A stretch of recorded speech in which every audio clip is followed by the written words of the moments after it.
what that on is? my arm, and she's snoring and dreaming. I like I that thought dog. I thought it was a cat. He's a nutcase. No, it's just hey now, because I'm usually the one. I know that's what I was gonna like. I was like, no, wait a minute. Mark is still awake and his He's still video's snoring. still rolling. He's awake. He's snoring. Nope, it's all Okay, it's I'm all not Ellie. going crazy. Yeah, look at her. She had her head jammed in my arm, and I think it was a little crooked on her nose, and she was snoring away. That's funny. She's out. She's asleep. That's great. Gotta love a good dog. Just listening to us. Well, yeah, that'll put anyone to sleep. Right. We got Ocean 374s out there. Ocean, Yeah. I hope you're feeling better, brother. Yeah. I'm telling Speaking you of that, oh, go ahead, Jamie. Sorry. I'm tell you something's aggravating me to death about right now.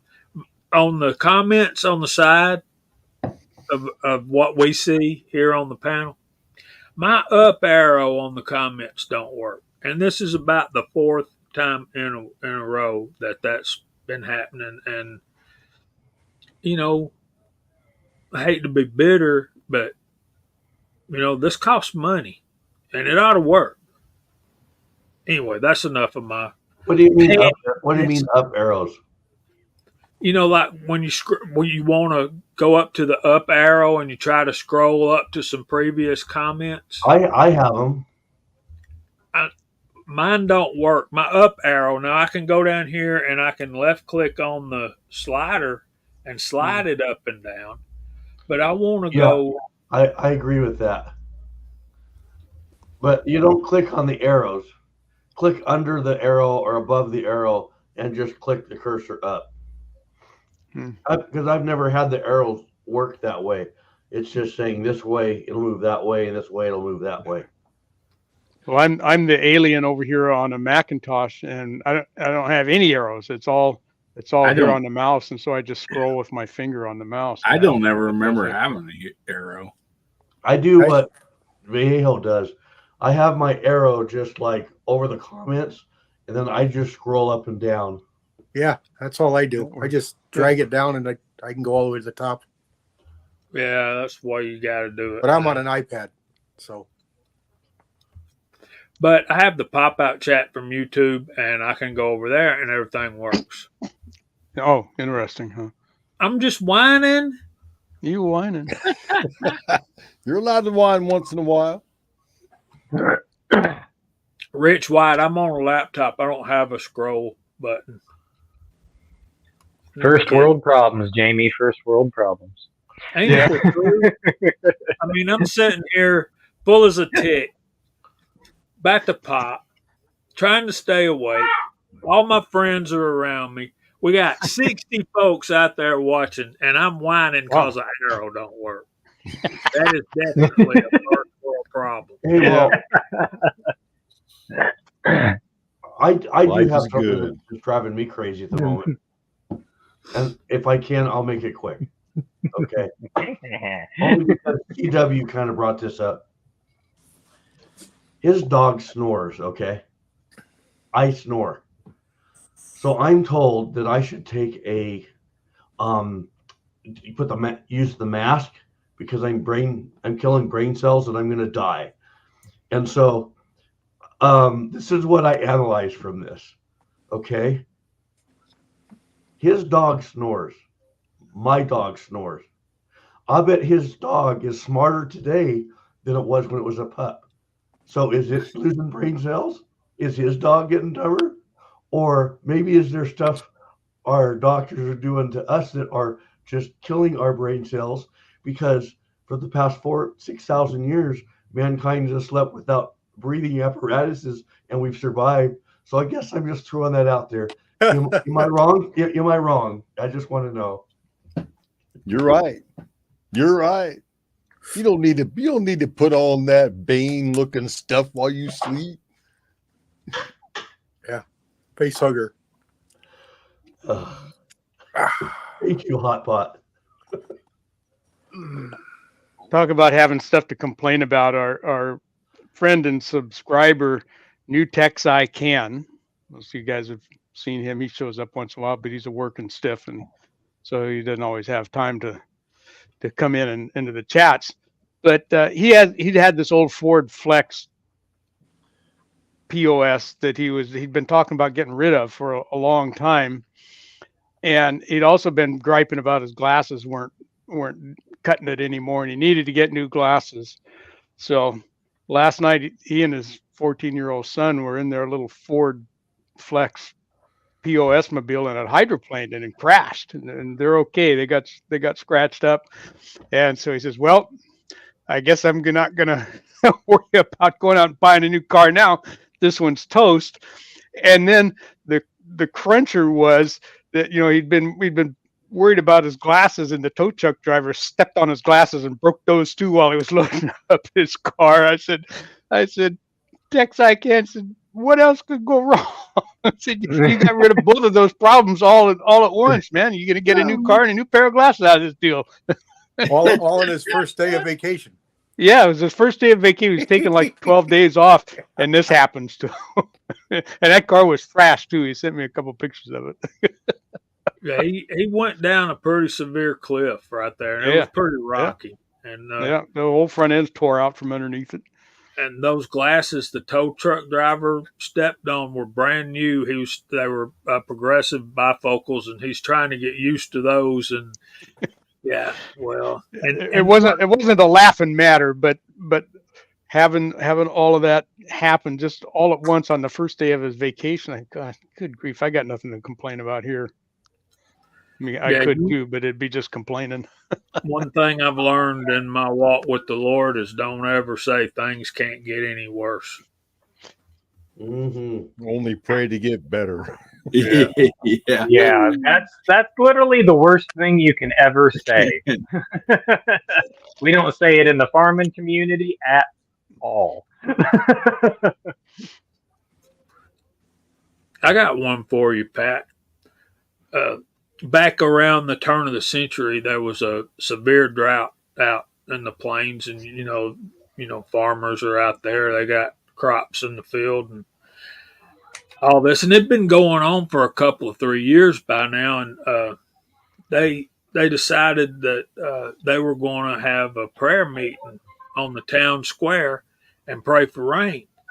Well, all the rich guys they come into town, and their coaches and the rich ranchers come in there with their high dollar horses, their thoroughbreds and their fine quarter horses and Appaloosas and all that, and they're dressed to the nines, They get up there and they pray for a while, and it don't start raining, and so they all go home. Well, the next day, this little boy comes into town, and he's in the old nag of a mule pulling a buckboard.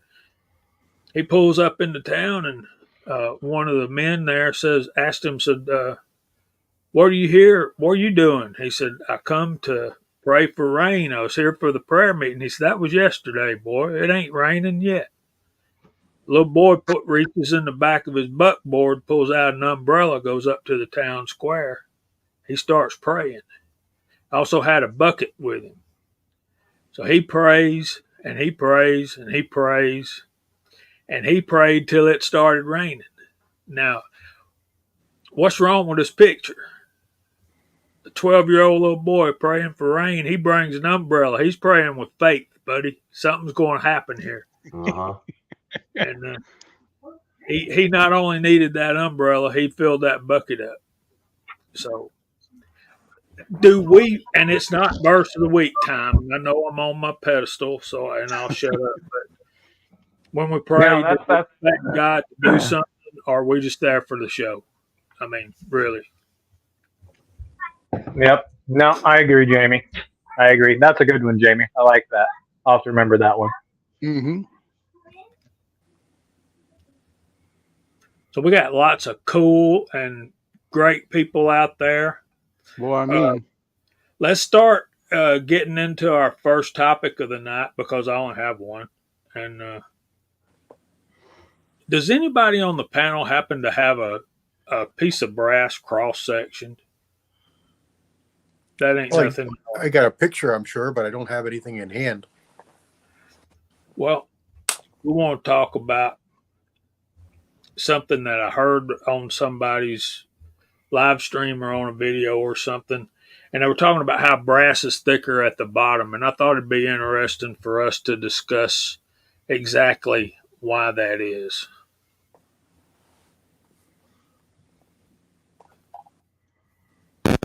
That's got a slot cut out on one.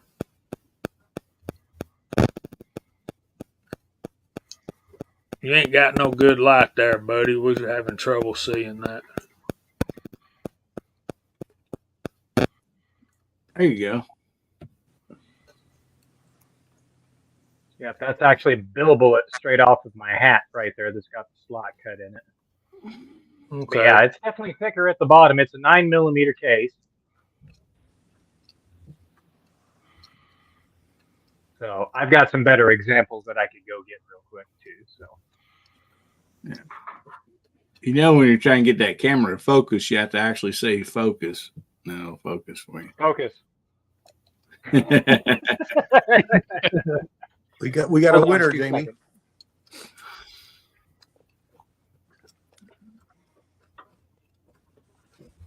Your Hornady book has a picture of one in it. It's thicker for a number of reasons, but manufacturer, the way it's built, the way it's designed, the way it's intended to do. But that's the biggest part right there. It's thickest where it's least supported in the chamber of the firearm. Mm-hmm. For the most part, yeah. For the most part, brass is just a vessel to hold the powder and the primer and the powder and everything together. But it does serve a purpose because the very back corners and edges are the areas that are least supported in any chamber. More in some, less in others. Mm-hmm. But that's the reason. Good job, Ashley. Hey.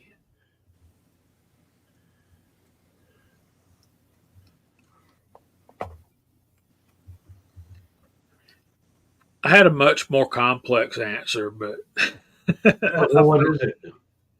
Yeah. Next topic. There are benefits to go in with it. go ahead, high boy. Well,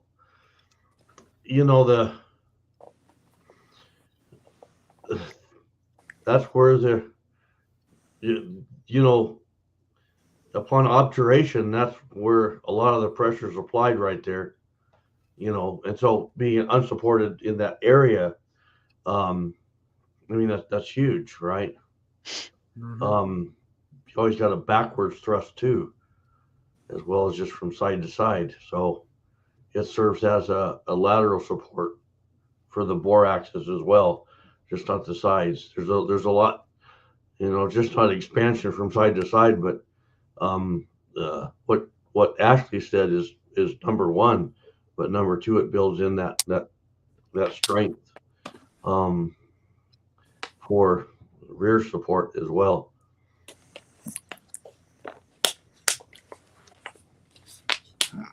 What's your answer? Well, I have Tommy Boy's got a good comment. Let's put that up there. AR platform is its own pretty much anomaly. But my theory is the way I like to think about it, exactly, Tactical Rabbit, it's thicker at the base to contain the pressure. And it's hand in hand with headspace. And you see, you got that little bit of gap right there between the bolt face and the back of the head of the brass. And when I think of it like you said, high boy, upon obturation, that front part is where the swelling goes on first, because that's where the brass is the thinnest and that's where the bullet is released from. So it swells at the top first and creates that gas seal. So then the amount of headspace you've got between the where the chamber ends and then your bolt face is, it's that moves back against the bolt face and stops it, and that's the reason. That's where the stretch is happening on each firing of that brass.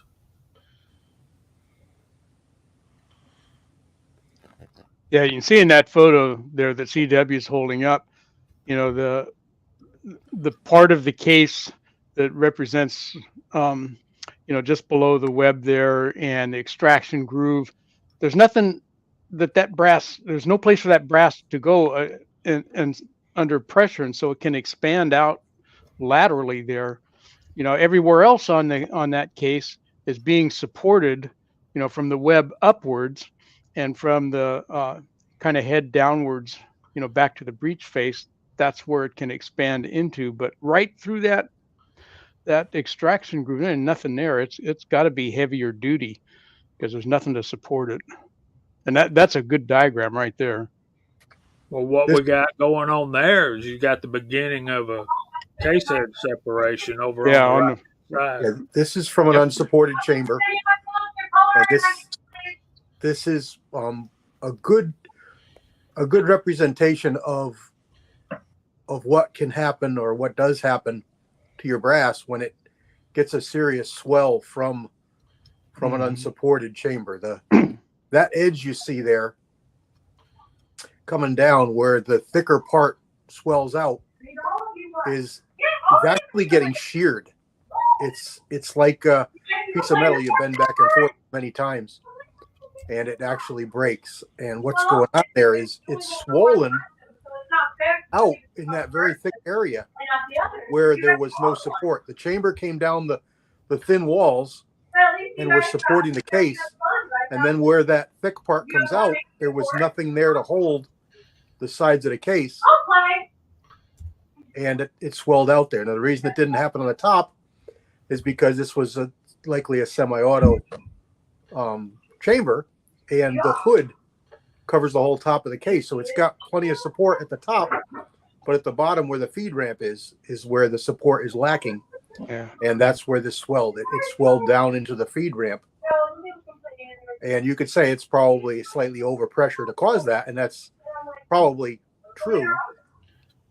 But something else to bring up that goes along with this conversation is the threshold of pressures where brass can no longer hold. And that threshold is about 40,000 cup or psi.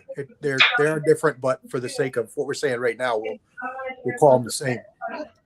So that's why you don't see any rifle cartridges with support problems, because the brass can support and contain up to about 40,000 without much problem.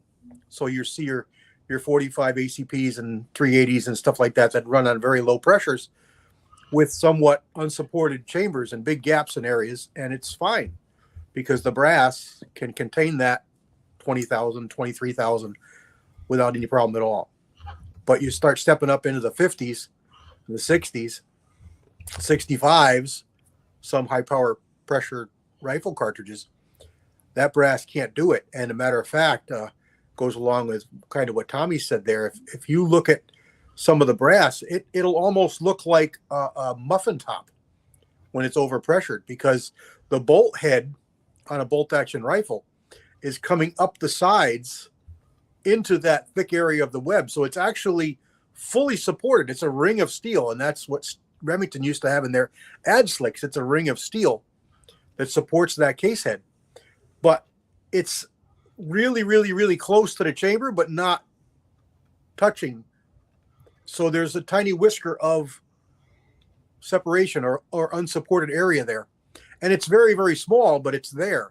And that's where you'll get a ring around your case. And sometimes it's visible, or it's actually, you can feel it with your fingernail.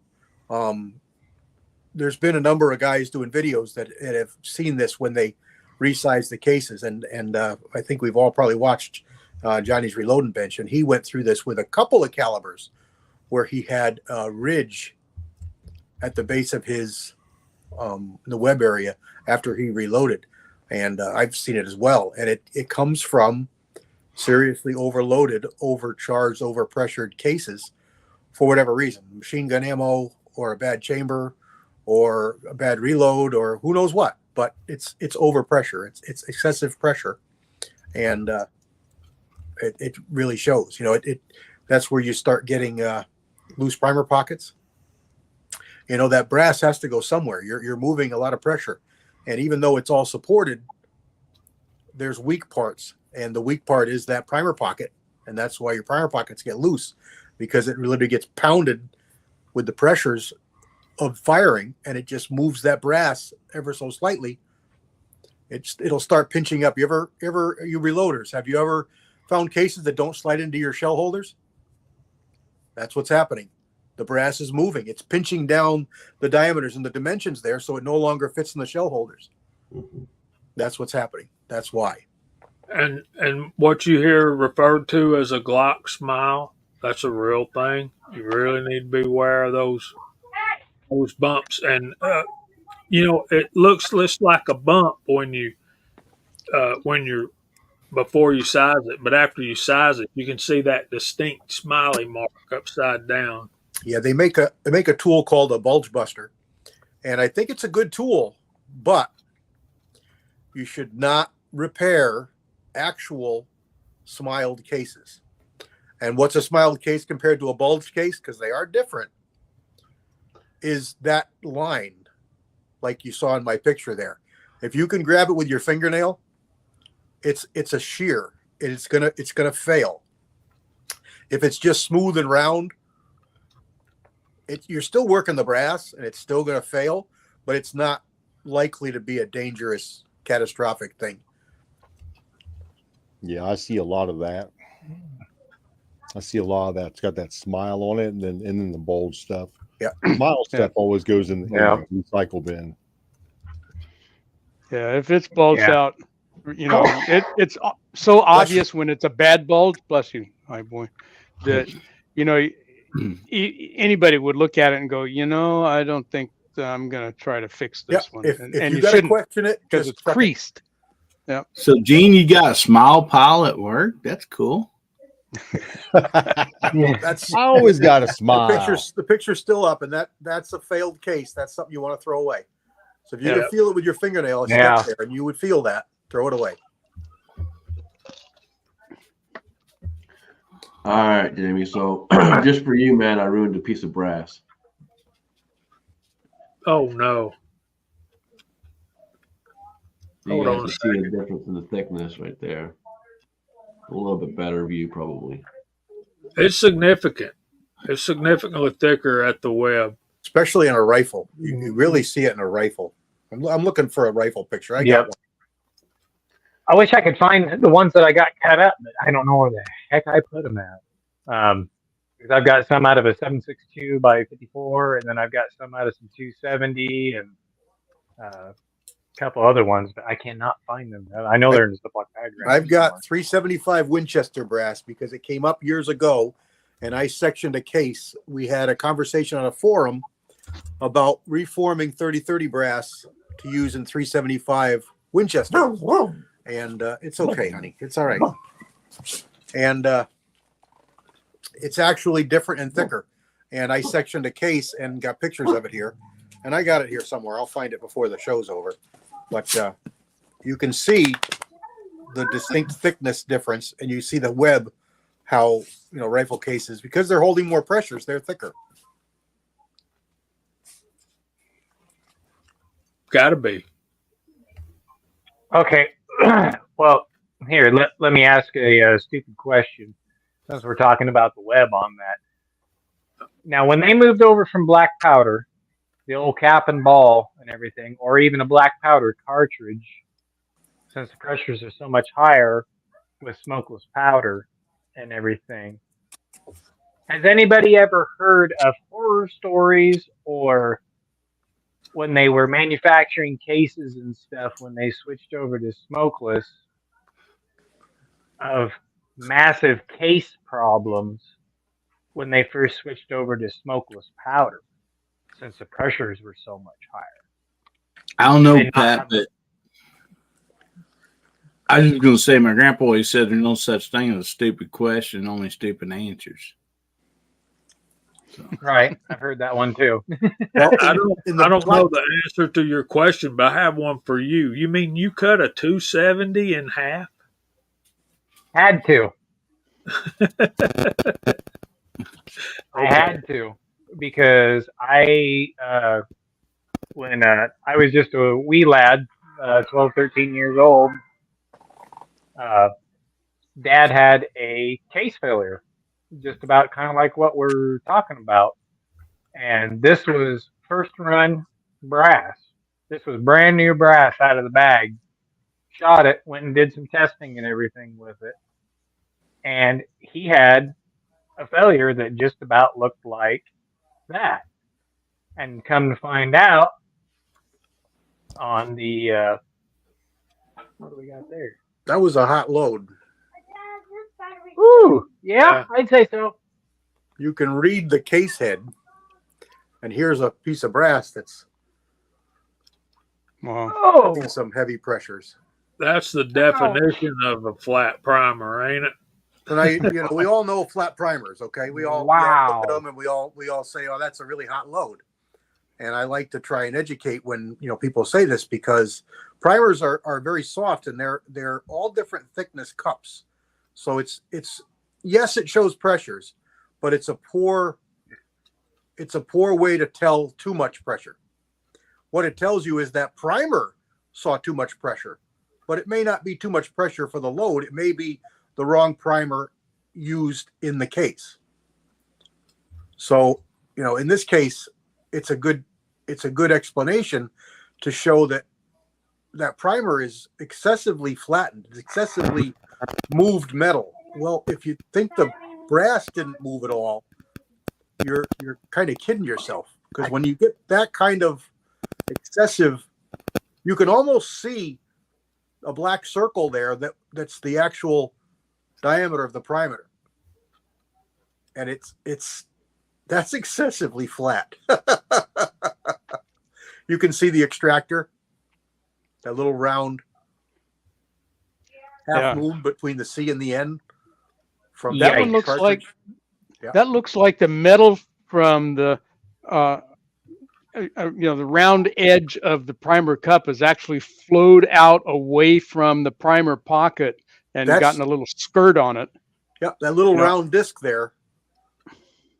That's the ejector, and that's what you're seeing. Yeah, on the edge of that brass. Just a different gun, obviously, but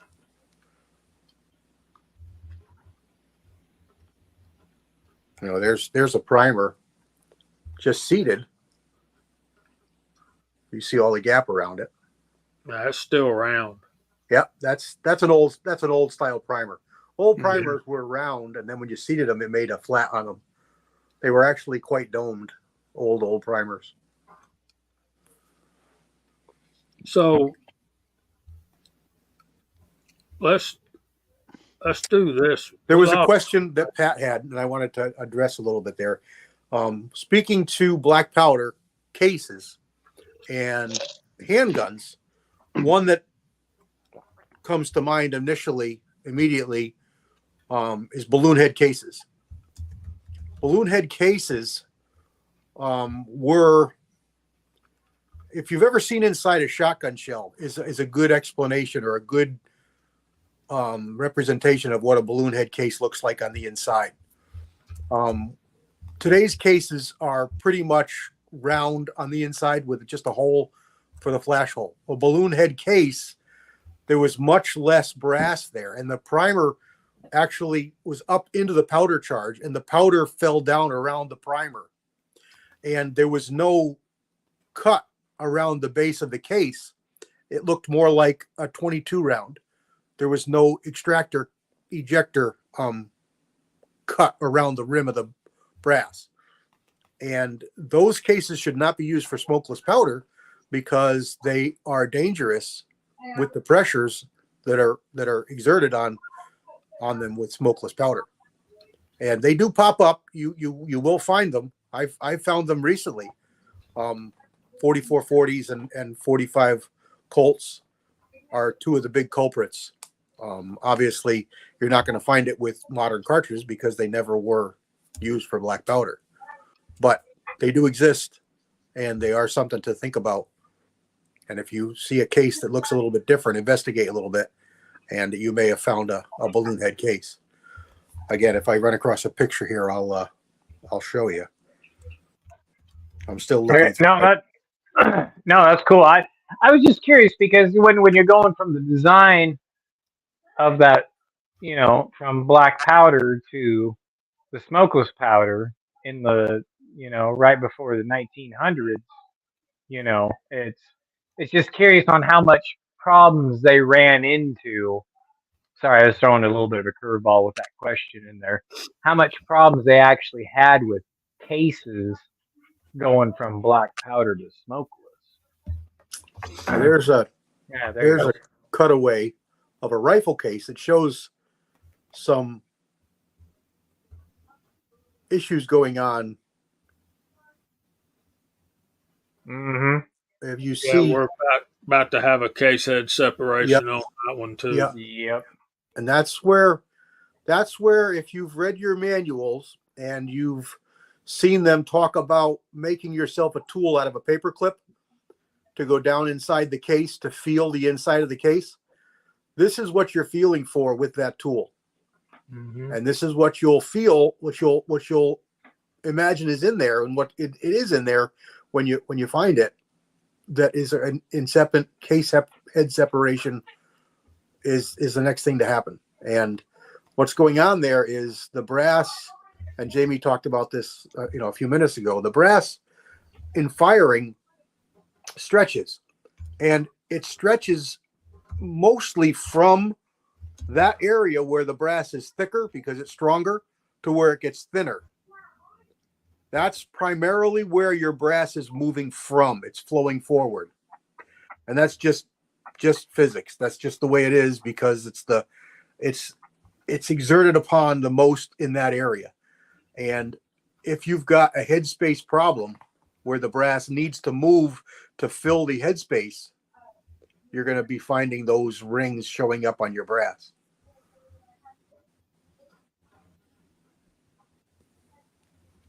Okay, so we're past time calling out the side chat, but let's ask one question just to establish what they need to type in.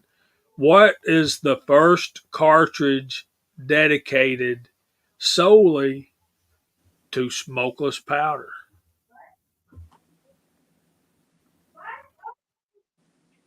Was it the 7.62 by 54R? Nope. First battle rifle. Sorry, that switched over to smokeless. Yeah, sorry. I'm getting my... We have a winner. Mr. Pollard. 6-shooter Texan got it. So everybody type in 3030 and we'll call your name out on YouTube. I was going to guess 32 special, but nope. That was a close second, wasn't it? I think the 7.92 Mauser out predates it, but we're pompous Americans, so we think it's an American cartridge. Yeah, it's actually 3030 is wrong because it was 30 Winchester centerfire at the time. So there's that. We have 70 folks out there. Let me scroll back up here to the top. Well, I've got to scroll because my up arrow button doesn't work. I know I'm whining again. So we got James Pollard. We got Tread, GGW Outdoors. 270 is not the answer to everything, buddy. I know it's hard not to. We got 6-shooter Texan, Tommy Boy, Copa Phil. I hope I said that right. Stephen Susie's Homestead. Tread still says 44 mag. Justin Grimm, Walks Fletcher, Papa's Place. Chico Wise, what's going on, bud? Hey, Chico. We got Steve and Susie's Holmes, Craig. Okay. Pat in a bunker. Walter Viejo reloading from the hot pot. Ricky Baird, Christian Grest, Rich White, GGW Outdoors, Edward Petty, Fluffy 10mm Jeep guy, the Scottish Americans on the panel and the side chat. Andy 79 C28, what's going on, my brother? Tommy Boy, Duffer 426, Dwayne 7834, Six Shooter Texan, Alaska 1 Andy, Chico Wise, James Pollard, Tactical Bud, Bama Dad, Hillbilly Up, Walks Fletcher says 8mm LaBelle, Ashley A, Stephen Susie's Homestead, KFW, OCD Outdoors, and OCD, we'll get back to your question earlier about that shoot you were talking about. Tim S, Trees Are Blowing Videos, what's going on? Colt 1927, Copa Phil, Wes is out there, Bobby Barlow,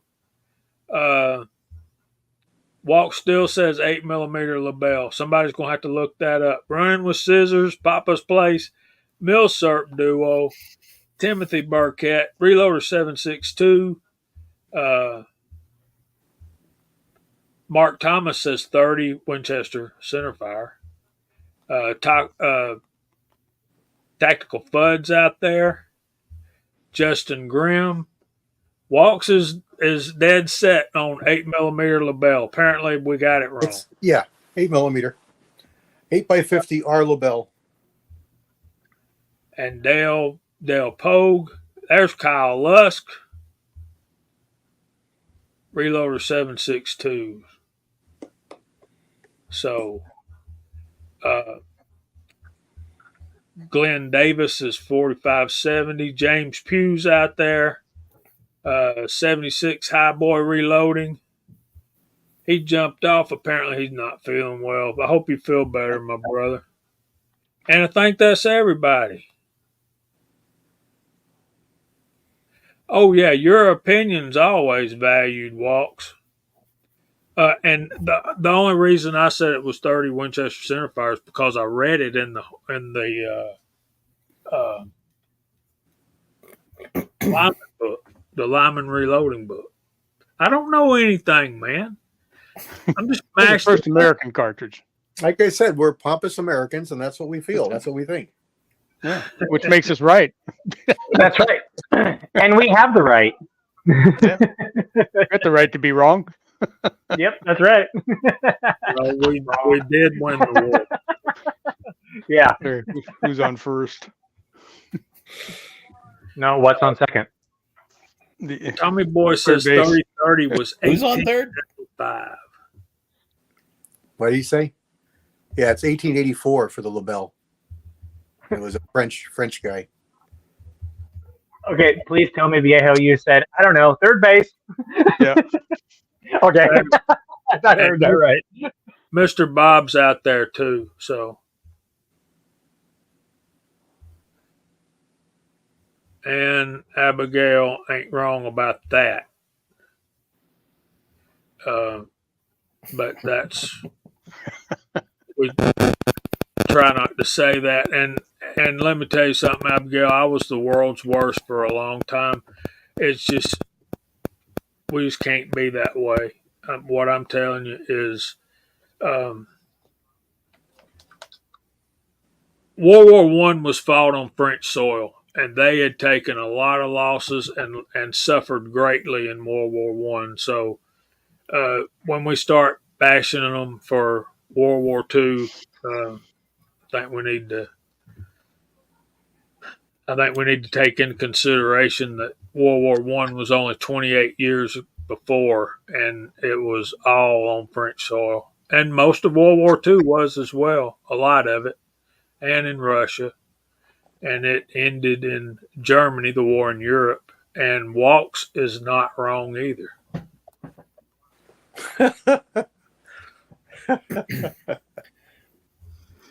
We also have to remember the French support of the American Revolution. Yep. Almost entirely.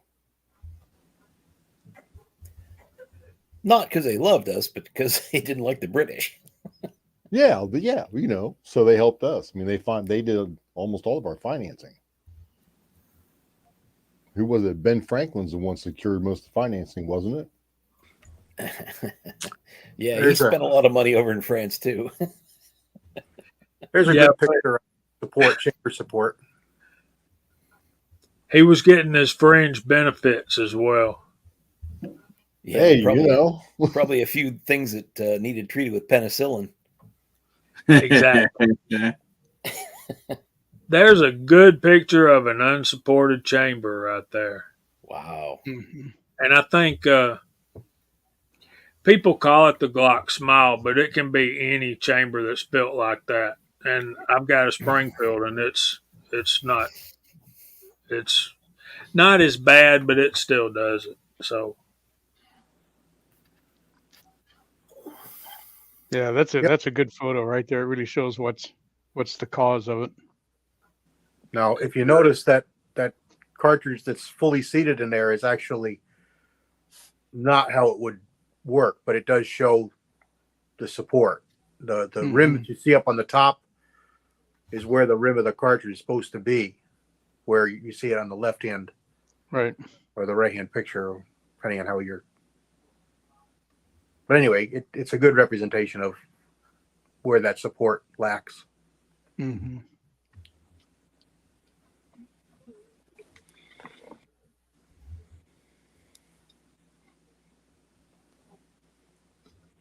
I've got a better picture somewhere, and I just got to find it.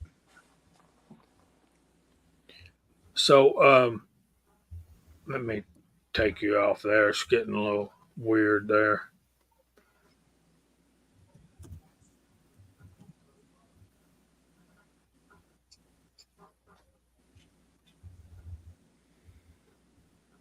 Running with scissors.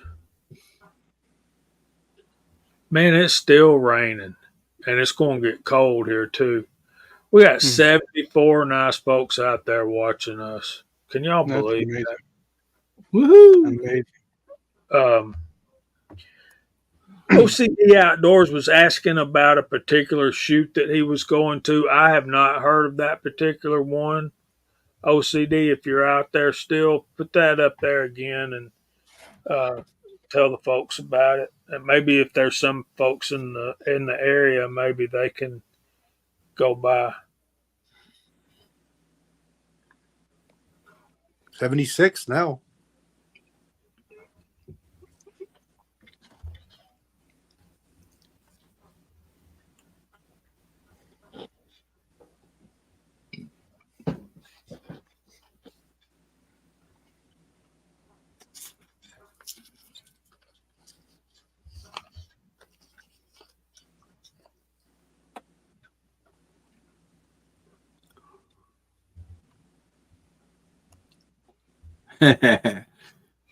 Steve wants to know so you're saying it's a rainy night in Georgia? It's raining night in Georgia. It's raining night in Georgia. And it feels like it's raining all over the world. So, yeah, it feels like it's raining all over the world tonight. It started raining here, and it got a little cool. And Hillbilly, Yes, it sir. wasn't a Johnny Cash song was not Ring of Steel, it was Ring of Fire.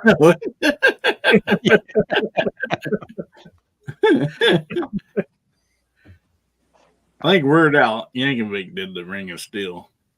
That sounds like something he would do. I got to make some preparations for something coming up here in just a minute or two. We literally had Johnny Cash film some of his videos just right here in our area when he lived here in the later years.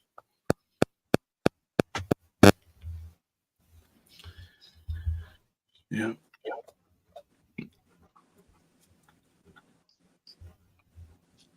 I think one of his later songs, he's standing in a field, is down here just across the line in Arkansas. A buddy of mine's family's property they filmed that video in. Says dad's like, yeah, that's fine. We need to hurry up and get that done. I gotta cut that hay.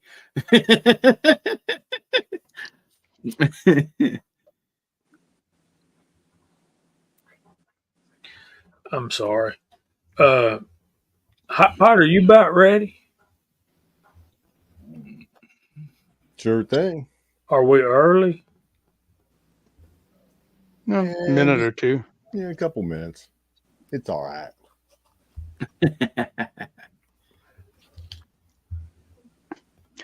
The other day when it was raining, started raining here, the weather lady in our morning local news said we could end up with a 2-inch rain here. And I went outside with my tape measure and measured it, and it was 2 inches between the drops. That's a 2-inch rain in California.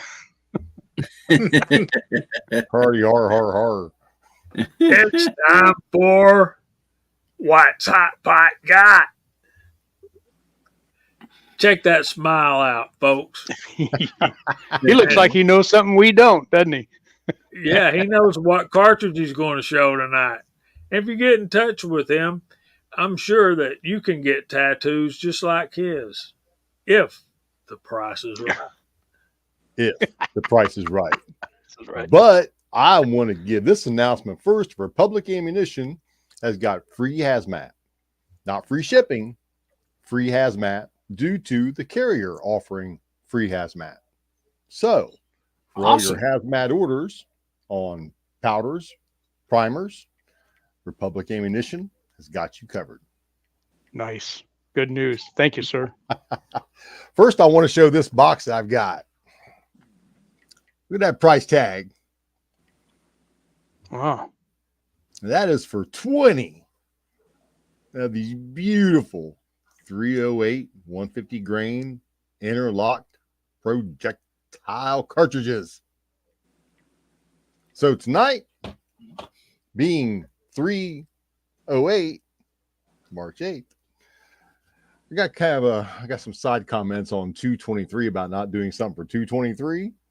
So I went ahead and decided to do a 308 for 308. Perfect.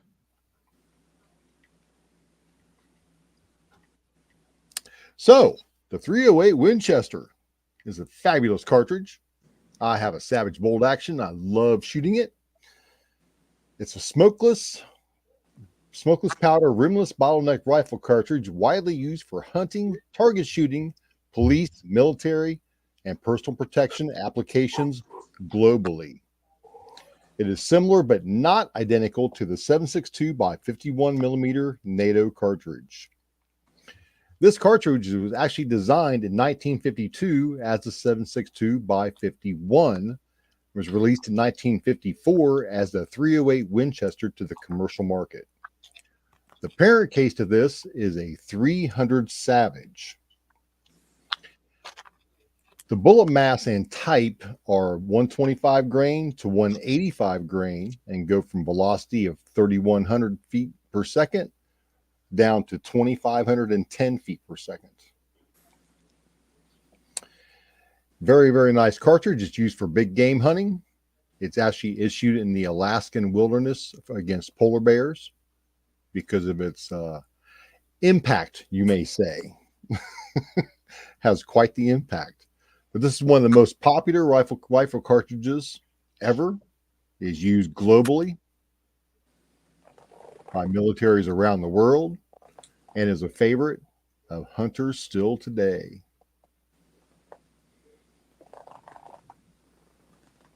And that is what Hot Pot's got.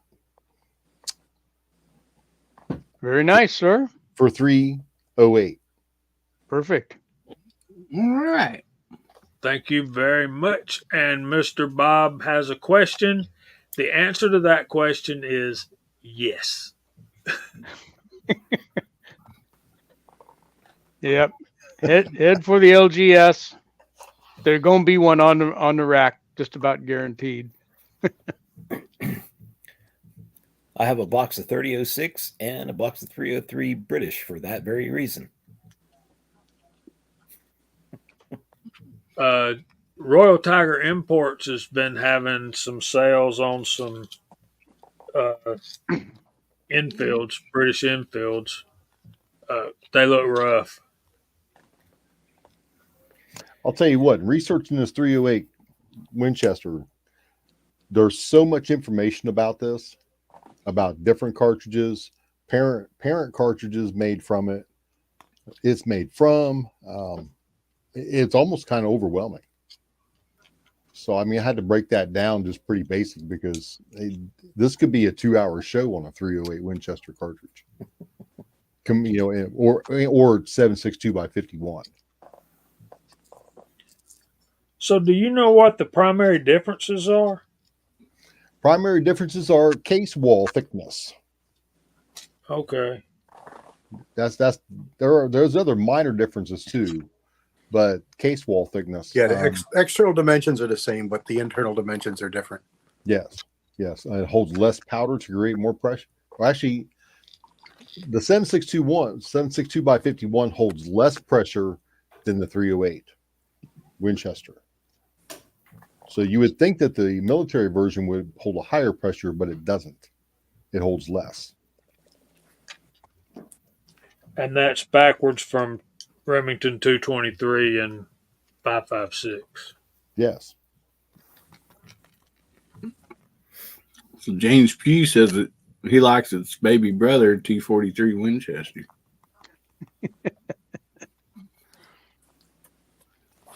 That'd be interesting. I thought that was the 22 long rifles big brother.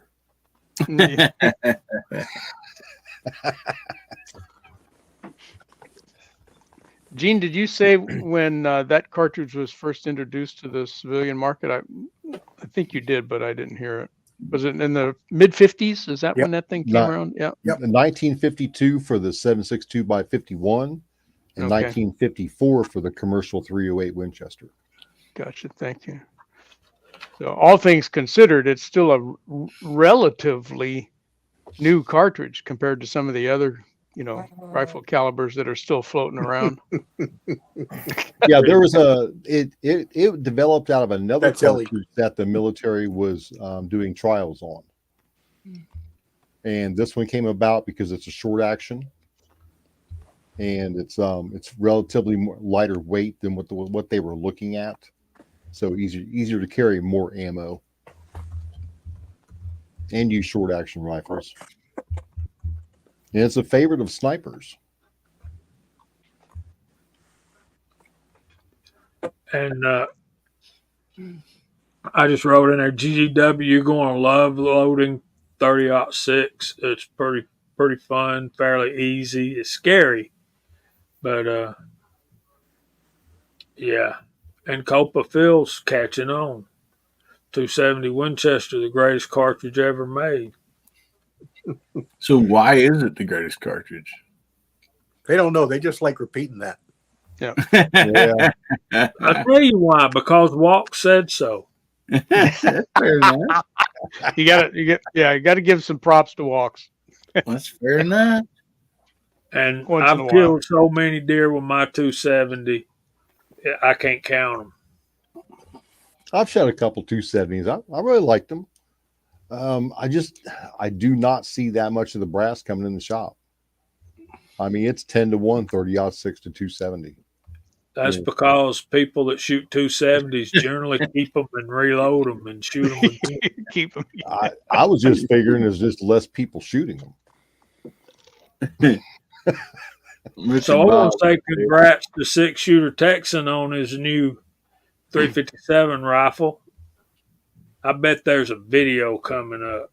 I hope I get some time to watch some videos this weekend. He showed it off. I think it was just this morning. He had, his missus is gearing up to do cowboy action shooting, and she got herself a new shotgun, a new Stoger, and he's showing off her new shotgun. And he goes, "Oh, and by the way, look what I got for myself." And he's got a new rifle too. It's a Taylor's. I kind of like Taylor stuff. Who did we lose? Pat gone? and didn't even say bye. He got a call about a cow. Probably. He's in that I mean, mode lately around his digs there. Oh, Tommy boy, you too funny. Because poachers don't leave their brass to get caught. That's why 270. That is pretty good.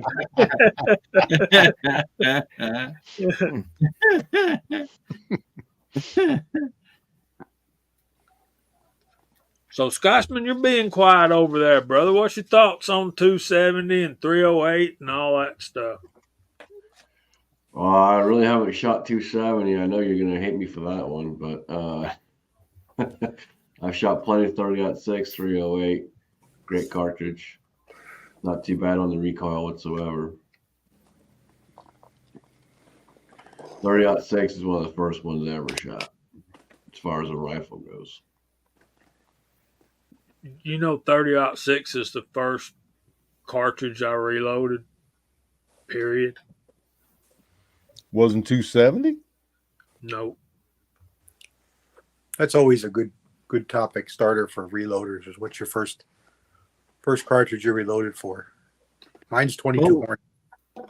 Let me ask you this, Jamie. You know, you're a hunter, and you could I put Pat in there and hit the wrong I button. threw him in there too. We'll cancel each other. So being a hunter, you know, all types of land, you know, hills with trees, you know, flat, fields or whatever. What deer caliper would be the best around? And I mean, I'd have to find it hard to argue that the 30-06 might not be, because it'll take down some brush, you know, too. But you know, if you're in a wooded area, so I don't know. It's been my experience, and you guys may or may not have shared experiences, but in brush and trees, you know, hunting in the woods, I like my 35 Remington. Yeah. I mean, it just blows through all the briars and stuff and just gets the job done. Our Senior Master Sergeant Bulldog, we can start now. 270 Winchester is a poor choice for that. And 30-06 probably would be too, because the bullets are moving so fast they hit anything, they're deflected off, and you don't know where they're going. Well, we've actually found better luck with 30-06 than have the 270 and 243. You know, from people I hunt with around here and stuff, and but I'm 30-30. You know, that's one reason why I hunt with 30-30, and certain stuff is because of where I live. But not as good, if I'm going to go up north into the fields, so. But.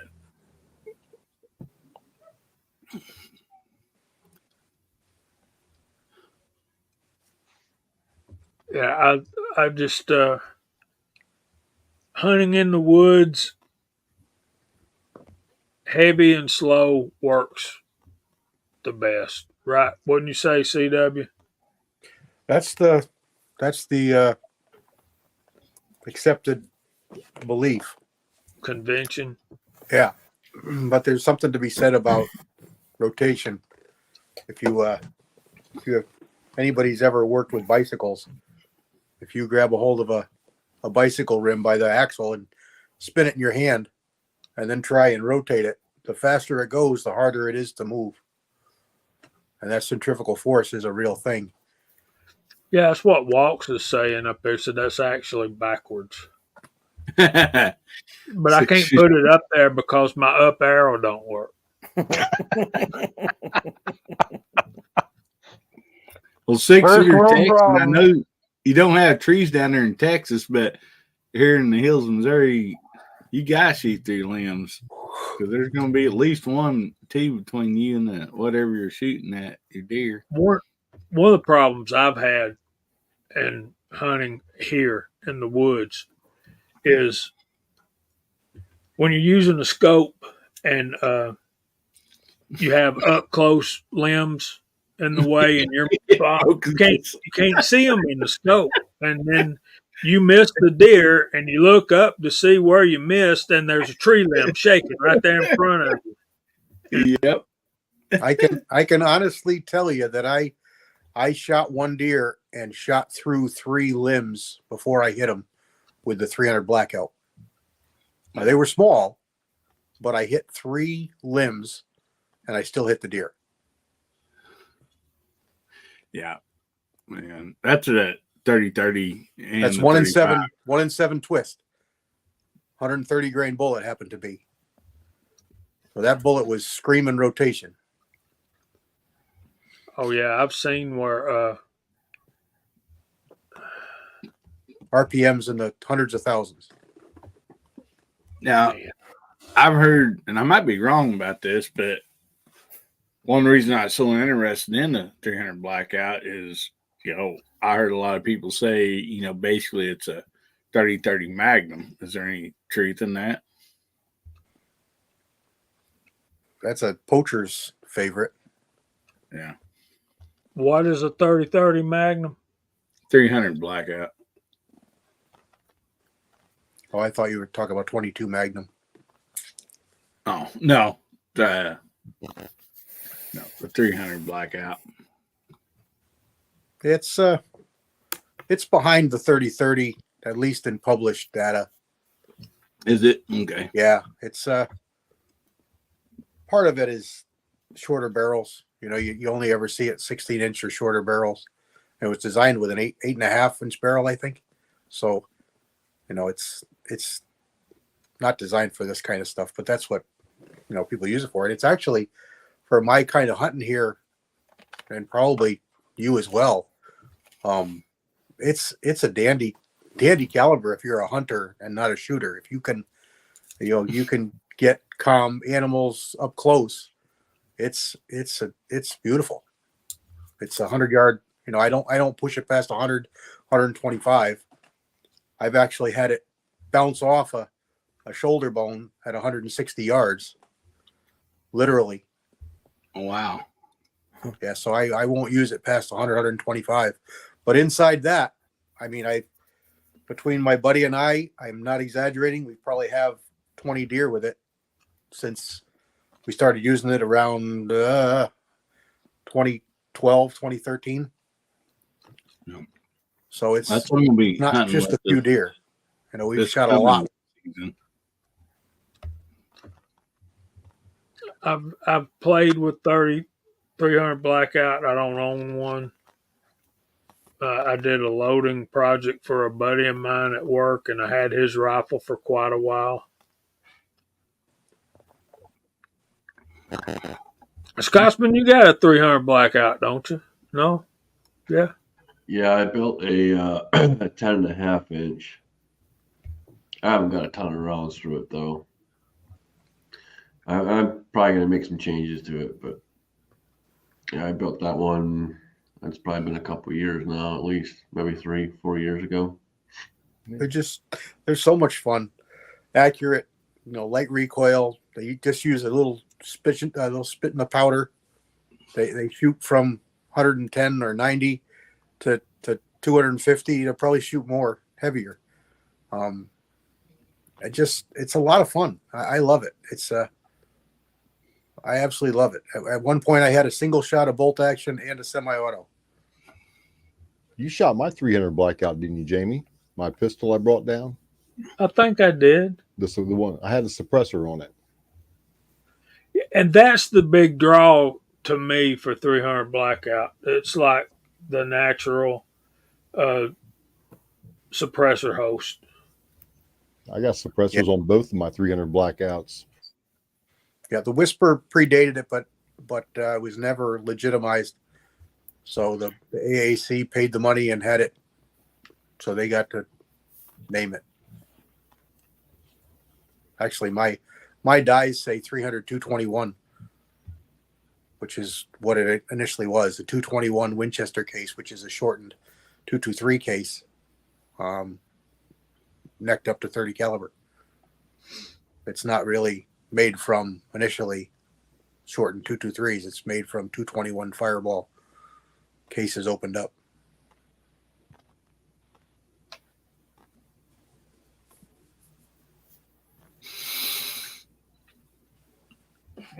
Okay, well, since we're on that subject, I've heard a lot of people and seen some videos on this.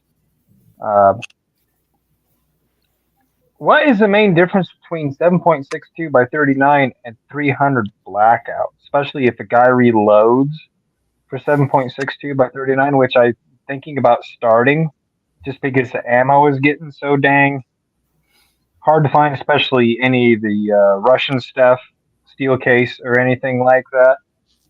Because I did hunt with it once at about 100 yards and put with the military classic hollow point and laid the smack down on a coyote with it. But I'm just curious. What's do you guys know much of a difference between those two calibers?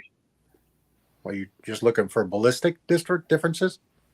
I don't know what you're asking. It's a Yeah, but actual ballistics and as far as just straight up knockdown power, because I know there's a lot of guys around here, at least in the past, when you could get those rifles, like an AK or an SKS cheap, those guys used to use that for coyote hunting all the time. It seemed like. Well, it's ballistically, you've got 300 blackout, 7.62 by 39, and then 30-30 in that order as far as on paper advertised ballistics. So not quite a 30-30, and it's a little more than the 300 blackout, but it's pretty different. It's a totally different case.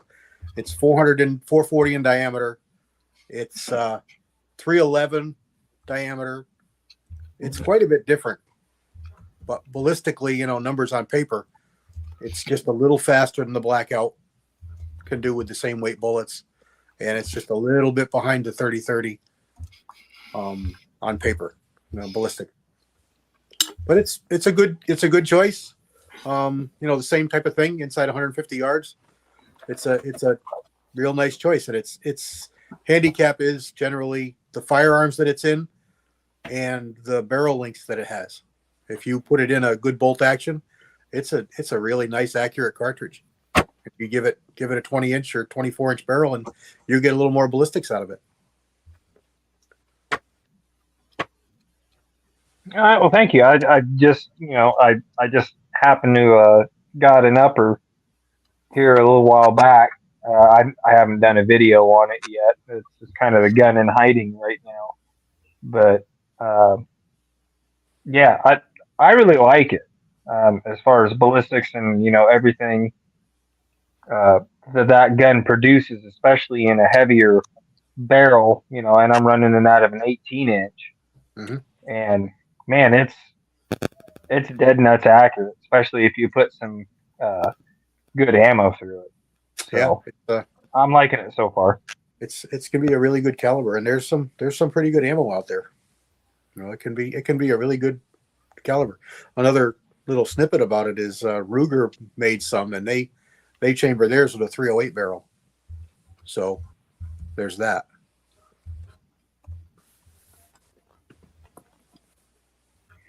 Yeah, and now that you say that,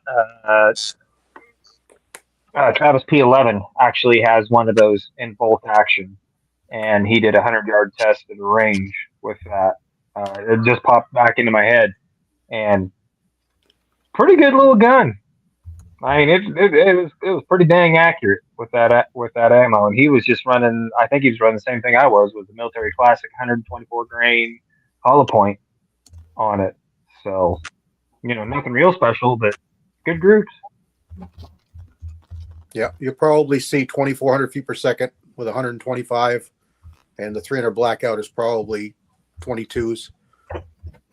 It's really close. You're nitpicking to say they're vastly different. They're not.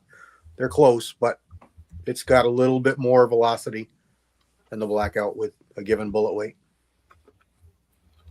It's also not as good for a sub caliber because of the rifling twist. Okay, that was going to be my next question. Thank you. You can do it. You can do it, but you won't go quite as heavy with the bullets before you lose stabilization. So me and Chico are talking about the CBA Scouts and the H&R Handy rifles. If I remember correctly, and y'all correct me if I'm wrong, the Handy rifles, the attraction to them were you could they were kind of like the um, I can't remember that brand. Contender, the switch barrels. Yeah, or the Pro Hunter, those.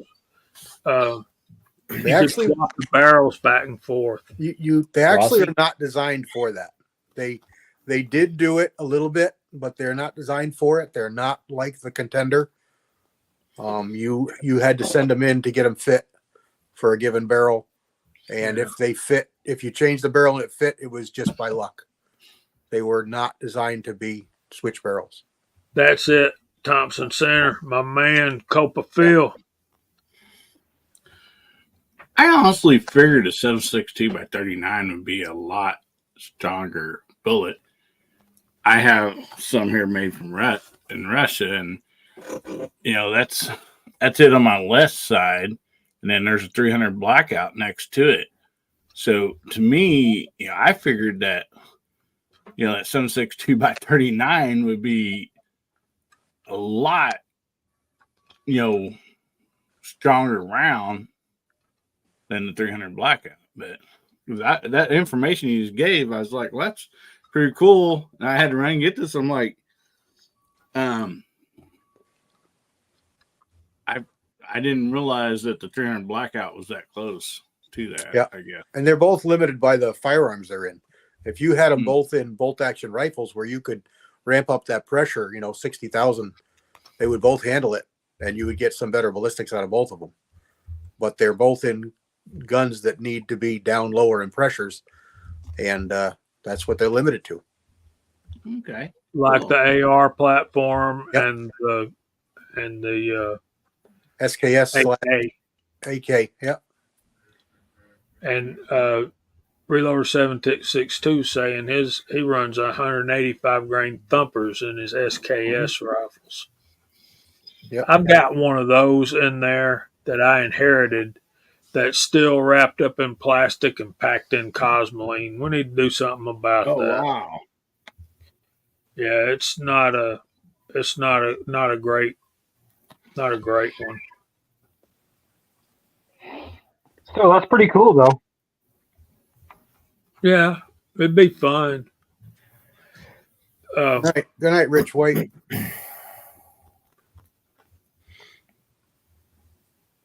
Sorry, I didn't mean to throw everybody off on a tangent going on to onto that, but no, that's cool.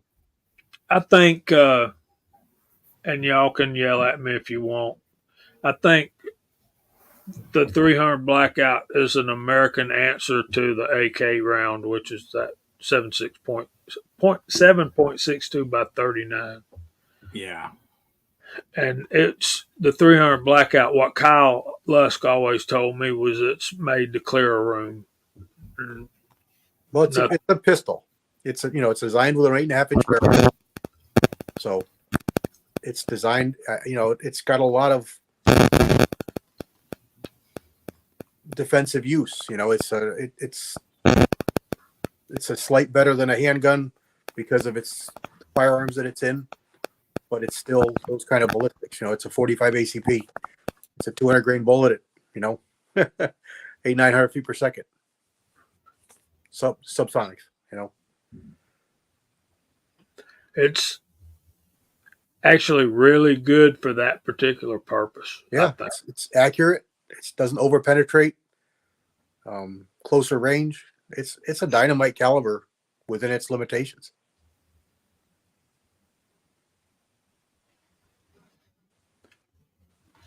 Colt 1927. I've done a few of those, and they turn out nice after you refinish them. But some, like if Milsurp Duo was still here, he'd be shocked to know that we were going to refinish a Milsurp rifle stock. And I'm like, this is America, man. You bought it, you paid for it, it's yours. You can do whatever you want to with it. Preach on, brother. But just don't expect a whole lot of money for it after you do it. Right. And y'all can y'all have witnessed it. The banner back and forth between G23 and Mock MCK about about that. How does it goes? GDW, you ain't wrong, buddy.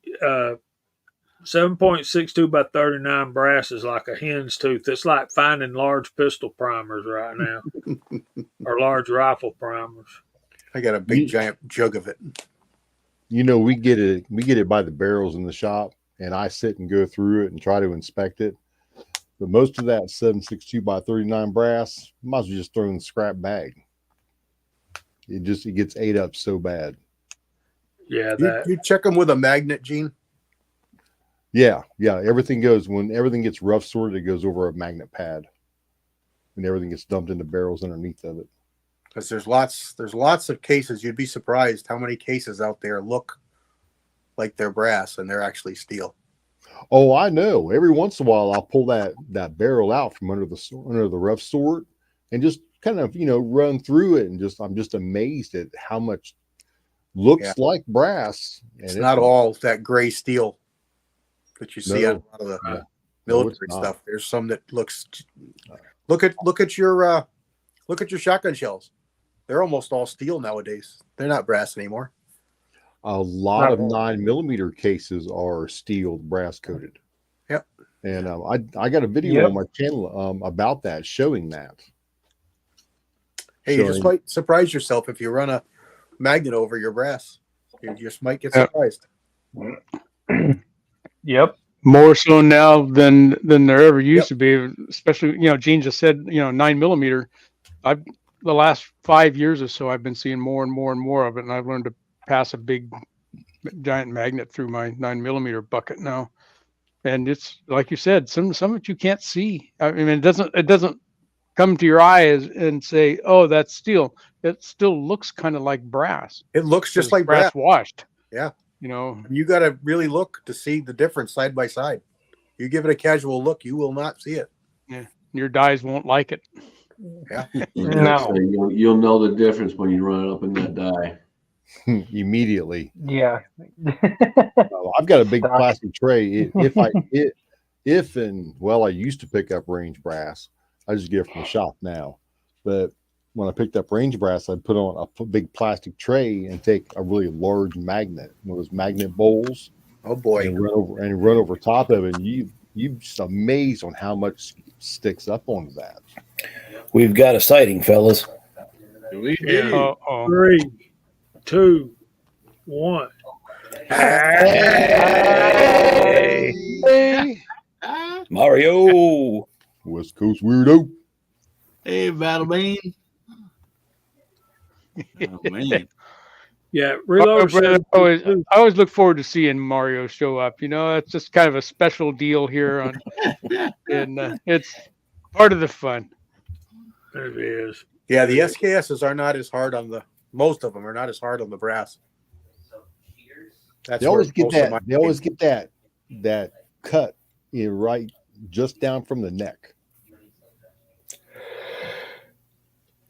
Well, one thing I noticed in 308 brass that I was doing for my buddy Robert, you can tell the ones that's been shot out of semi-auto or the AR platform or out of a bolt gun. There's dings in the neck and the shoulder, and some of it is significant enough that you need to throw it away. Fluffy 10 millimeter Jeep guys got to go, y'all. Say goodnight, Fluffy. See you, buddy. Good night, Fluffy. I'm glad to hear Jamie say, it's your gun, do whatever you want to with it. So, I mean, if you want to throw those Picatinny rails and red dots and those revolvers and lever actions, go right ahead. Jamie would love that. I'm sorry, I didn't hear you. I was reading the comment. Say it again. I said I was happy to hear you say it's your gun, do whatever you want to. I said, so you don't want to throw those Picatinny rails and red dots on your revolvers and lever actions. You got Jamie's approval. No, I like the other one better. Yeah, go for it. It's yours. Your story. Yeah. He said, "Do what you want." He didn't say he approved. I also said don't expect to get a bunch of money out of it after you monkey it up. So, Well, we to Tommy's comment there, dented cases, yeah, 55,000 psi will take care of that. But the problem is the general public does not understand that. And we get some old timey reloaders calling in complaining about things. We had one guy buy some primers, called in. These primers are junk. They're not going off. My boss says, did you check your seating depth? How are you reloading? I'm reloading them on a progressive. Well, did you check your primer seating depth? Huh? Here, what's that? It's amazing. Hornady 4570 brass is shorter because they want you to use Hornady bullets. The FTX stuff. Yep. Yep. So we get guys that'll call in and order 4570 brass. Well, I mean, it's mixed. So we'll send it out and they send it back. Well, I don't want this. Okay. So now I've sorted it all. The majority of the 4570 brass that comes from the ranges, now this is from all over the country, from Florida, Colorado, Michigan, Texas, everything is Hornady. Really? Yep, the majority, vast majority. We're talking 20-1.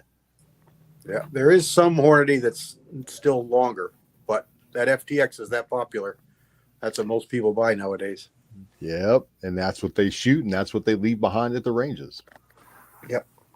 So we got a barrel of Hornady 4570, but the other stuff is slim pickings. Well, put a higher price tag on it. People buy it because they'll think it's better. yeah. Yeah. Something else.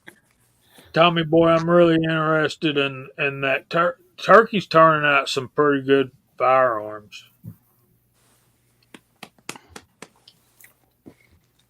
Chico Wise says send it down here. Yeah. Are y'all ready for the verse of the week? There's Yes, Rollis. sir. Hello, Rollis. Here, Rawless, good evening, sir. So my thing with those was that those 308 cases that I was talking, they were actually gouged and looked like they were cut into the brass, and they looked like weak spots that I wasn't willing to chance. So last week we talked about verse 31 and 32 of Matthew chapter 5 about how Jesus taught about divorce, and this is more than one verse, but it's that entire next section, and it's pretty self-explanatory. There ain't a whole lot that needs to be. You don't need a whole lot of commentary with it, but here we go.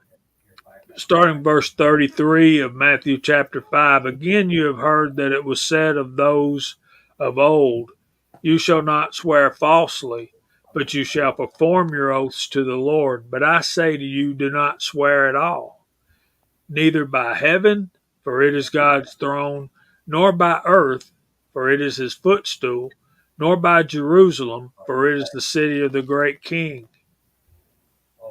Nor shall you swear by your head, because you cannot make one hair white or black. But let your yes be yes, and your no, no. For whatever is more than these is from the evil. Oh my goodness. So don't swear, fellas. Yeah. Say what you mean what you say. Okay. Yeah. All right. Hold on. If you say yes, you'll do something, follow through.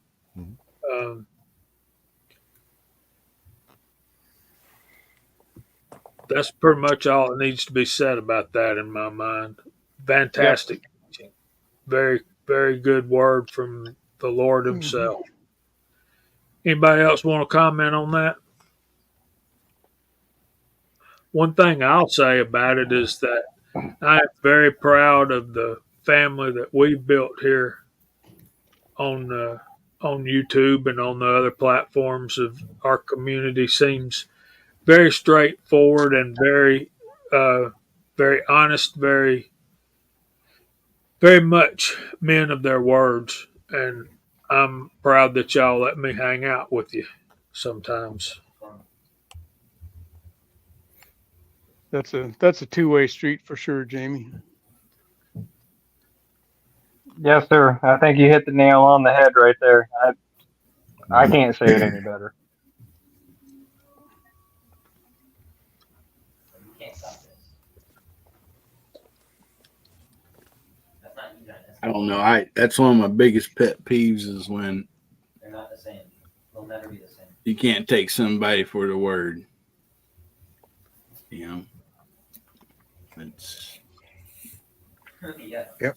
Doesn't matter. there's always yeah. There's always there always can be circumstances pop up, but I mean I'm sure all of us have that one friend or one family member or whatever, and they're like, yeah, I'll come help you or whatever the case might be, and then you don't see him for 3 days. It's like, well, doggone, if you couldn't done it, just let me know. The callus, You know? the callus, or the how is it? How does it go? That shows up when the work's done.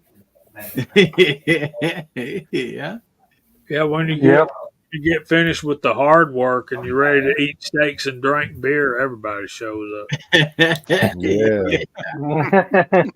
You want to find out how many friends you got? Move. Yeah. Yeah. Exactly. That's why I don't own a pickup truck anymore. Goodness. Just put a camper shell on it, Mark. And then Even then, tonneau cover. I started mine today. It was about 3 months. It's been not started. Did it right start? Up. Oh yeah, started Did right it? up. Yep. No, be darned. Good old LS motor. Started right up. Ran perfect. I turned it around. I parked it backwards. Turned it back up.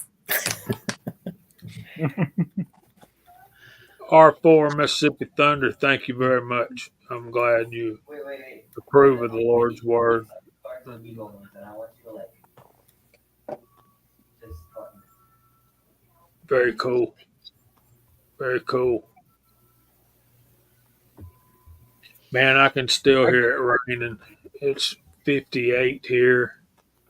We've got flood watch that's been issued till March 10th at 1 a.m. Wow. Woof. It's been raining all week here, guys. And we got quite a bit. Quite a bit. We had one day was really, really high winds.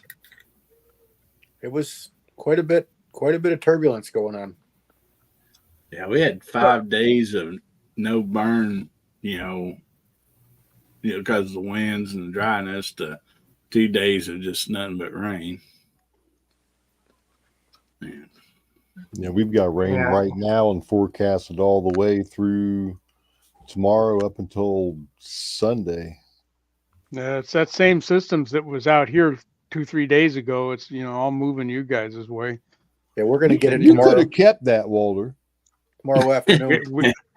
If I could have, if I could have lassoed that stuff and hung a rope around its neck and kept it here a while longer, I would have, because we need it. But it moved right on out.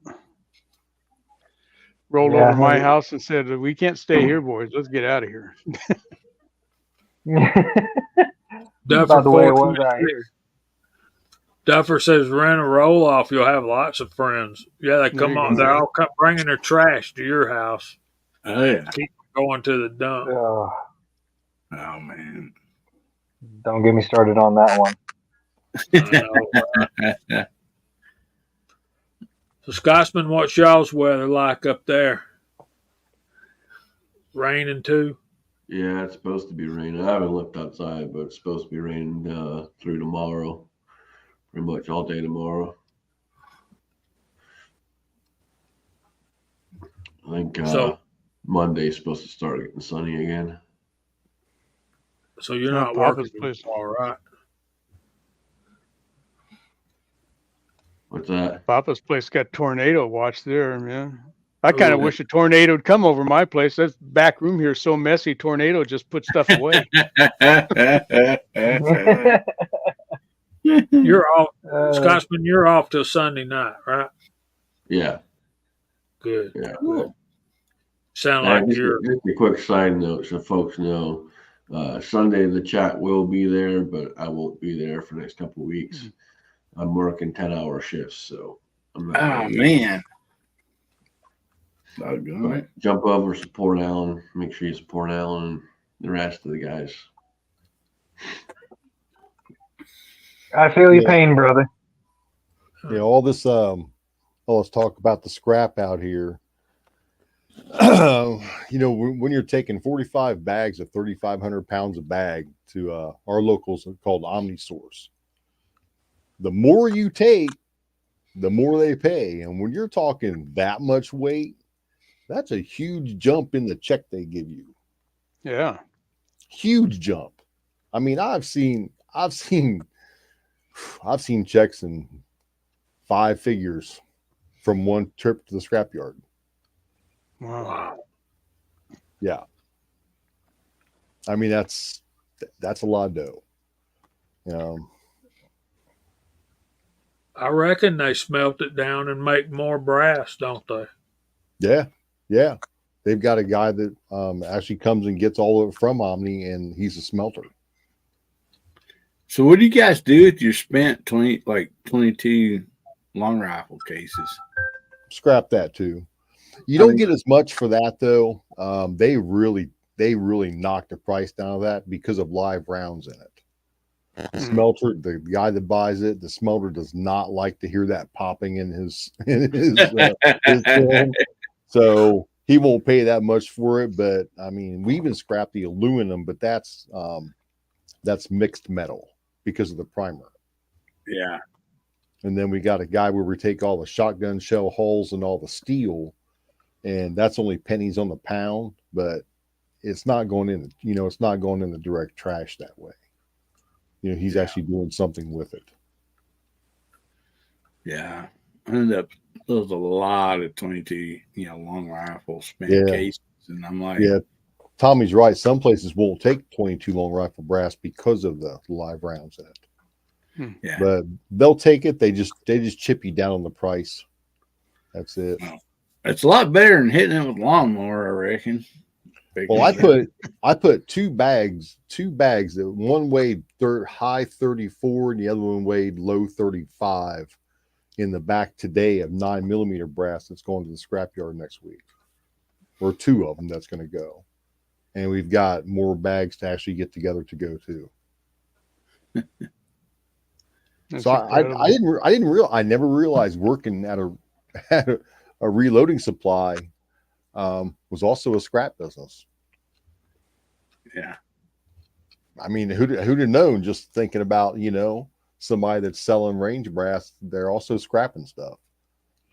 I would, now that you mention it, I would think that at the kind of volume that you're talking about, that's got to be a substantial part of the income, at least, enough to get you over the red line every month. Oh, it's a substantial part of the income. I mean, you can ask Christmas 740 and now Fluffy. Fluffy's been in the shop and he's gotten a tour through it. Jesse B Outdoors. And they can tell you how much we have. I mean, just, those big white bags just sitting around everywhere in the shop. Well, I guess that's a good sign that Americans are getting out there and shooting. Yes, they are. And I'll tell you what, those people in Colorado love their 30-06, their 45-70. Man, their 7.62 by 54R, 243, 44 mag, 45 Colt, 44 because just bags of it coming from Colorado. That's another state where people out in the rural areas are so red, and the people in the metropolitan are so blue. Isn't that the way of America now? Well, it wasn't like that though 10, 15 years ago. When I first started going out there. But it's amazing how it defines the cities. And there's a lot of good people in Colorado. I was out there working quite a bit, but yeah, it's crazy. I just try to recycle what I can. I mean, I'm definitely not a tree hugger, but if it can be recycled and put back to use, I mean, I love the fact if it's old cars or whatever the case might be, and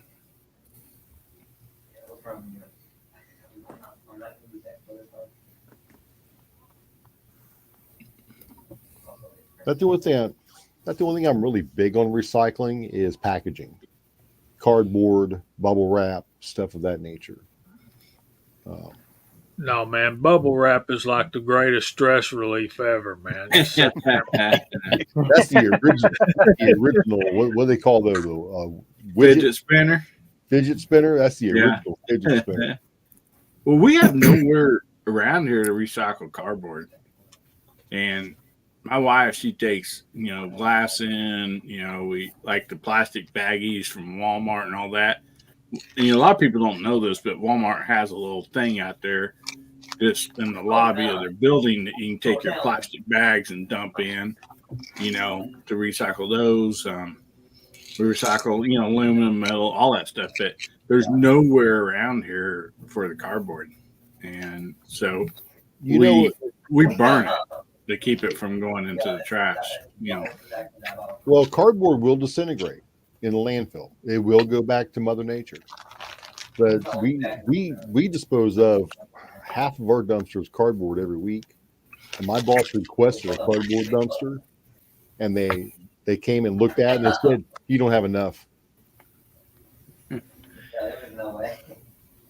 But cardboard and styrofoam both will go back to Mother Nature. Yeah, it takes up a lot of room. Del Poe got me. I was wrong.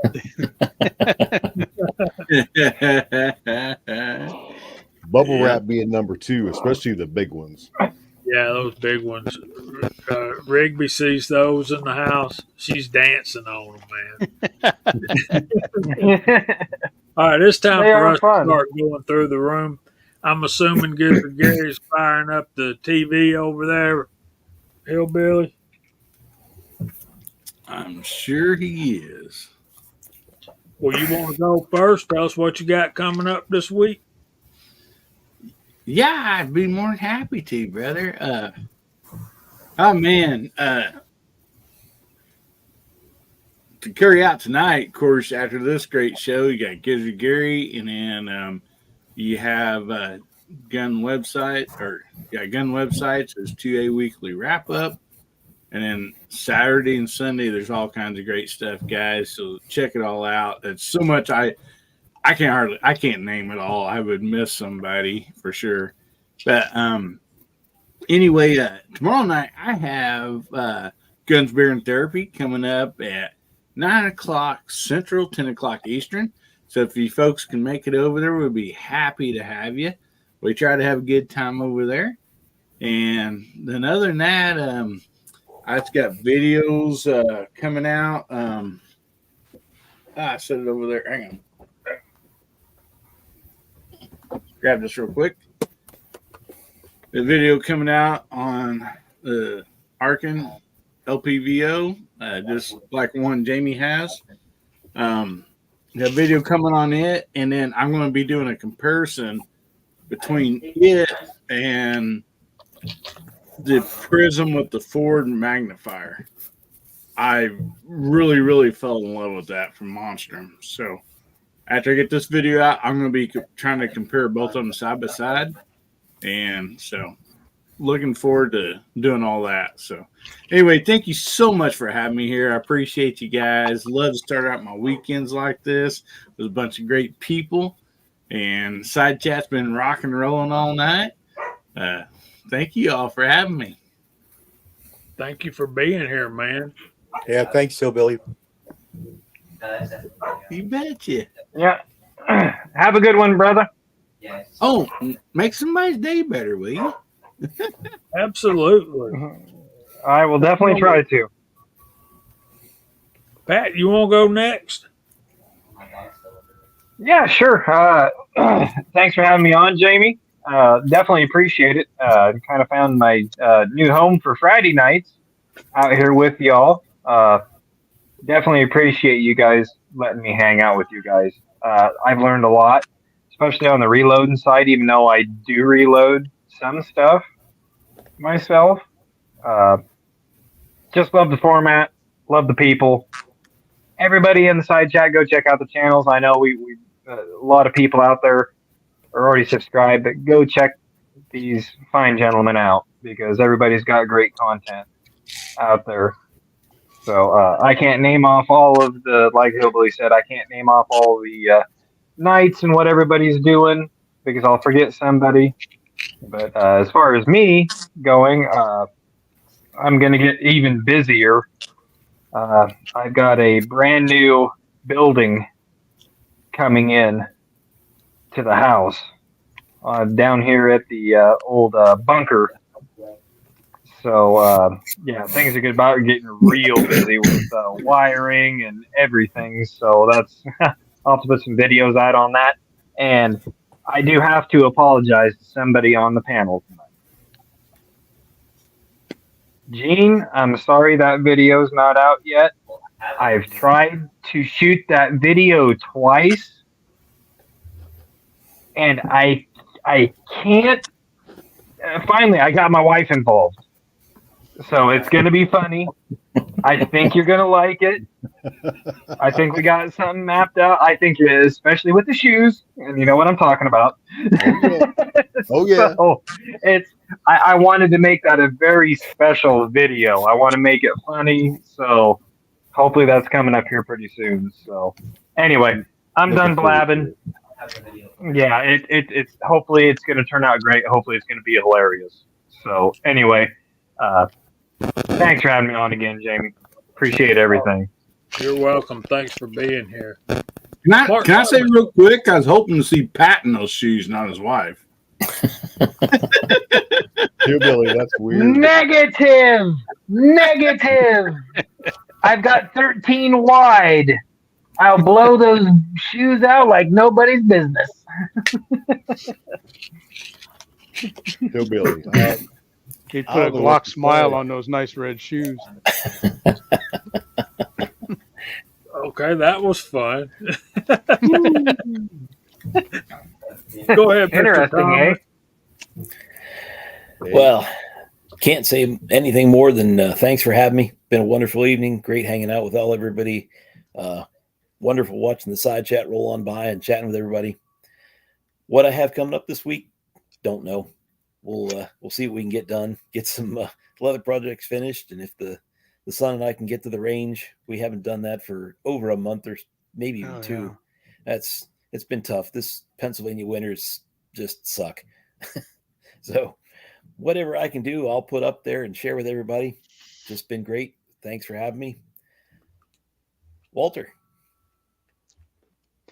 Well, again, I know I say this every week, and some of you guys probably get sick of hearing it, but I look forward to Friday nights every week. It's like my favorite evening of the week, and it's all because of all of you guys. So I very much appreciate being included in this gathering on Friday evenings. It's just it's a real lift for me.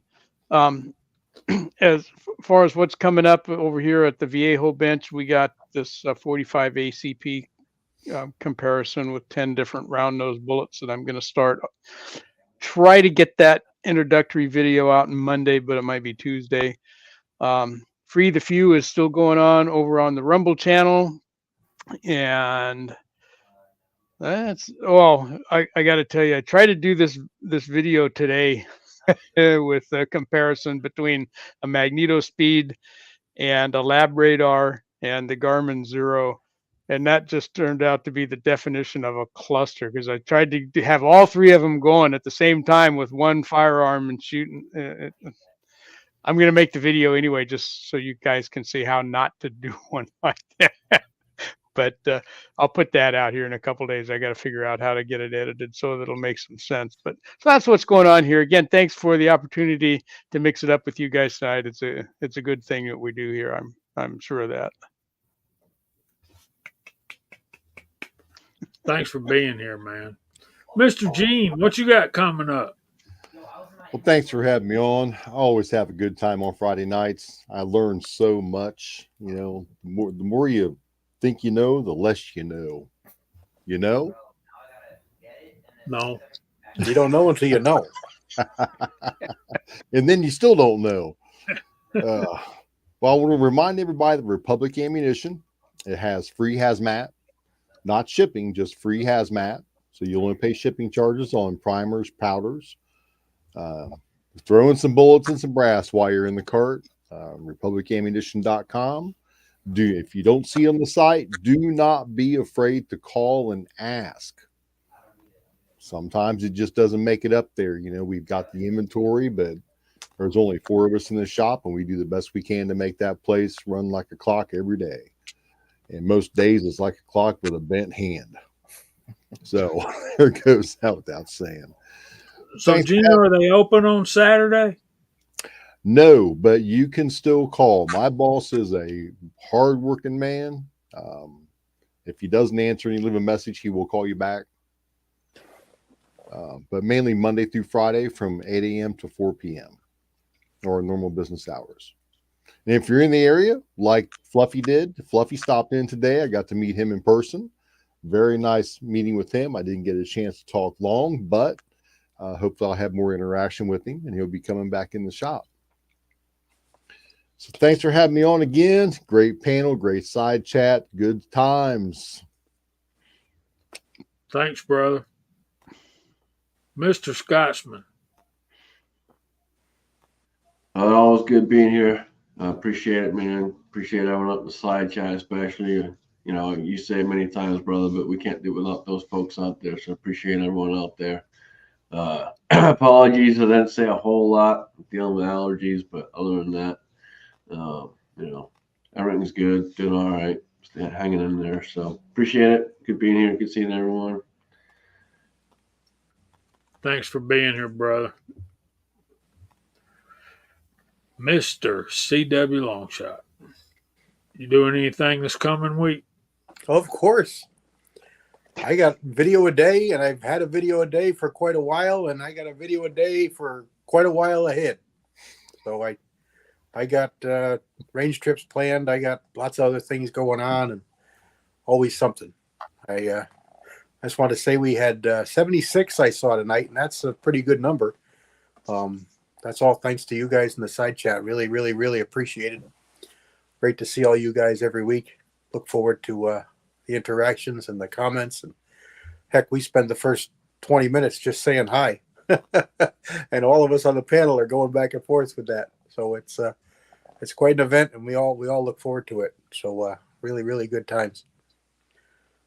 There's Ronnie doing the Lord's work for us there.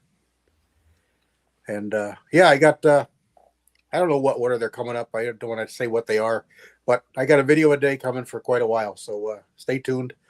I'm starting to move them around. I used to do them in the mornings. Now I'm doing them in the afternoons. And I know I've got a unboxing for Tactical Rabbit. If he's still out there, I got a box from him in the mail today.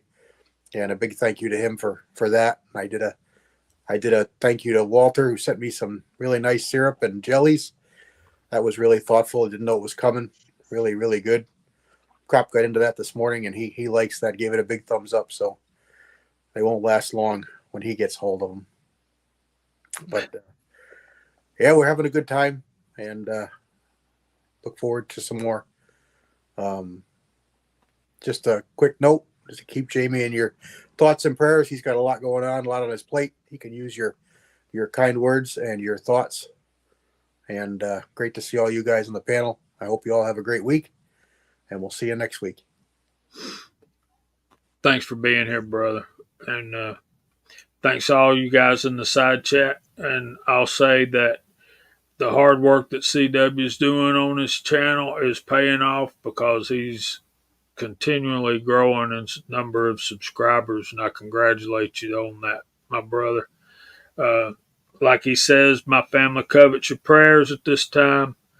We won't go into that, but I thank y'all for being here this evening. It's been a great release for me that I needed very badly. And with that being said, make sure you're checking out Guns, Beer, and Therapy tomorrow night, and Sunday night will be Foreign and Domestic on the Scottish American channel. And I'll try to be over there to help, and hope you feel better, Scotsman. Lord willing, we'll see y'all next Friday night at 8 o'clock. Say good night, y'all. God bless everyone. Good night, everybody. Thanks for playing.